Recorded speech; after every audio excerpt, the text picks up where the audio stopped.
d'adoration et d'exaltation de notre Seigneur. Formidable peuple du Seigneur, acheté de Christ, bonsoir. Ravi de vous retrouver pour la reconstruction du culte de ce jour, dimanche 27 juillet 2025, dernier dimanche du mois.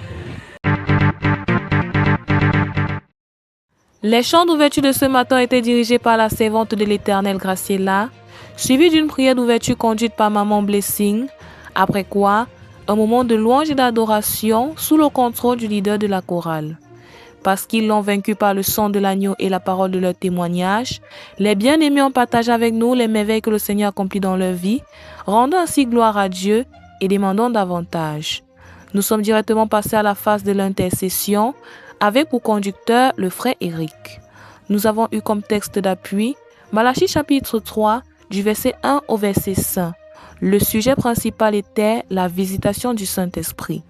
Nous avons crié au Seigneur afin qu'il nous donne la grâce d'être connectés au feu du fondeur, également d'être connectés au message de l'Alliance, afin d'être vidés de ce qui nous appartient et d'être remplis de ce qui lui appartient.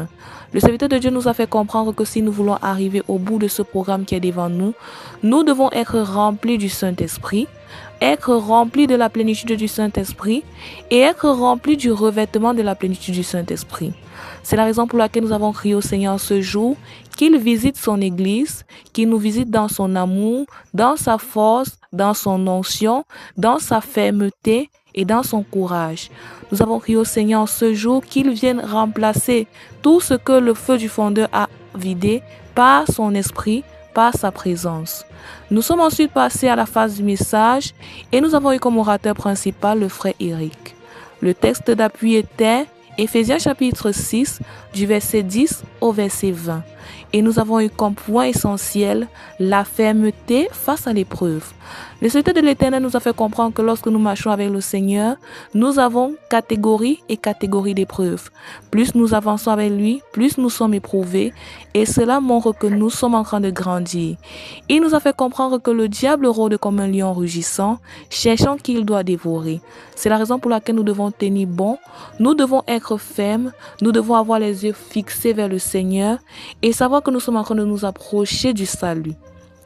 Il nous a dit dans sa parole que nous devons marcher, nous asseoir à sa droite, jusqu'à ce qu'il fasse de nos ennemis notre marchepied.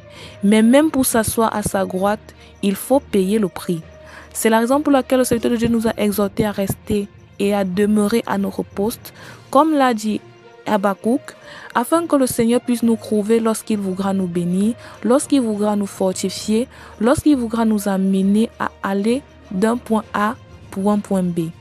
C'est la raison pour laquelle il nous a également dit que nous devons nous munir des armes du Seigneur, qui ne sont pas des armes physiques mais spirituelles, afin de mener ce combat spirituel dans lequel nous sommes vainqueurs par la grâce de Dieu. Peuple formidable du Seigneur, en quelques mots, voici ce qui a été dit ce jour. Nous avons clôturé avec les annonces, comme d'habitude, par le leader de l'intercession. Charmante famille du Seigneur, voici en quelques mots ce qui a été fait ce jour. Nous bénissons le Seigneur pour son accompagnement et pour sa présence. Nous donnons rendez-vous la semaine prochaine pour un autre numéro. D'ici à là, portons-nous bien.